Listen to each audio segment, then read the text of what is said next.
Let me raise some questions that need to be considered with respect to the Pahalgam incident. One, is it not the time for the international community to hold India accountable for its transnational assassinations in different countries, including Pakistan? Two, is it not important to distinguish between the international community's sympathy with victims of the incident and unwitting endorsement of Indian belligerence?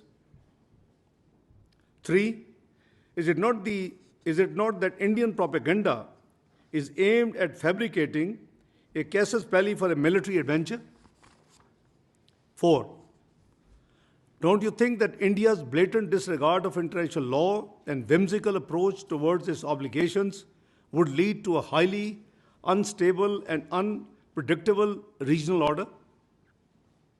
Five, isn't it high time for the international community to step in to condemn India and to prevent it from targeting people on the basis of Islamophobia and religious hatred? Six, can we deny that the dangerous Indian brinkmanship and efforts aimed at escalation can potentially lead to disastrous consequences in a nuclearized region and beyond? Notwithstanding above, Pakistan is cognizant of the developing situation. We are very alert, the armed forces are alert, and the National Security Committee resolve is very much there. We are vigilant, our armed forces are vigilant, and the nation will thwart any misadventure, responding in a befitting and decisive manner at the time and place of our choosing. Let me also share with you that it took no time that we issued the statement expressing our condolences. I was with Prime Minister in Ankara on an official 36 hours visit.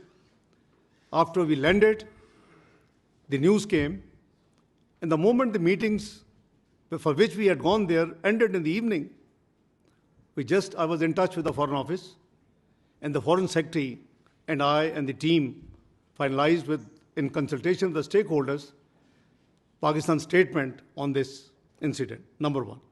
Number two, a press statement was lodged by US in the UN Security Council, and we received that statement, and prima facie there were two I'm not sure whether they were intentional or there were two important things which were missing there.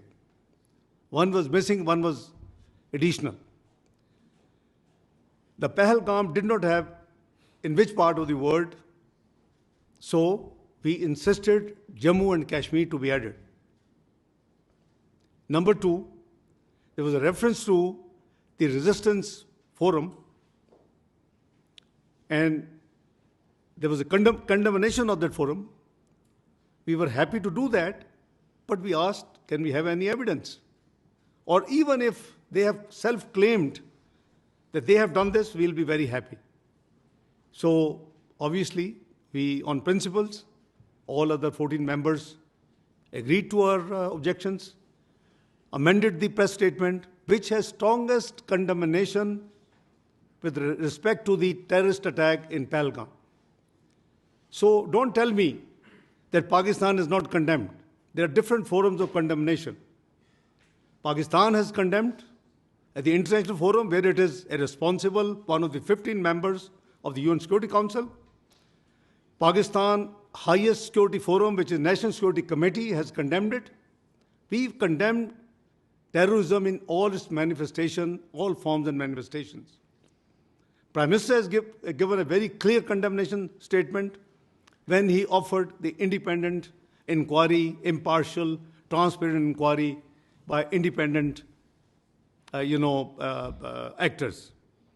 So this is something rhetoric which the other side has been playing, that we did not condemn, we didn't do this. That is all wrong. So this is a brief detail I have shared with you, my opening statement. My colleagues sitting with me. Spokesperson will walk you through with the more detailed specific facts, and then, where necessary, Lieutenant General Sharif would step in to augment the facts. So over to you, Shufqut sir. Thank you. Thank you very much, sir.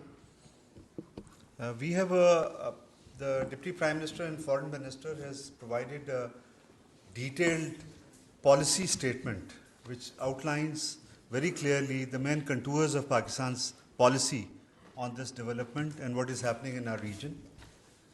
We have a bit more detailed information to share with our colleagues and friends here. And this is basically an attempt to further build on what the Deputy Prime Minister has already articulated.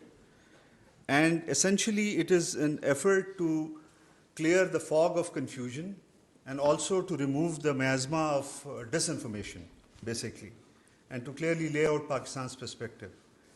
So the sequence we are following is basically just to give you an outline of how our detailed presentation would flow. So first we will speak a few words about the Pahalgam incident, some details about geography, what happened. The second is the question of the larger problems which we have been witnessing, which is very evident, is the fake encounters and illegally held Pakistani prisoners in India. The third and very crucial, very important, it feeds into this whole picture, is the Indian-sponsored and abetted terrorism in Pakistan. This we will explain in some detail how it is happening and what are the mechanics and what are the implications of this. And finally, the last two sections deal with the internal repression in India and stifling of freedom of expression, basically.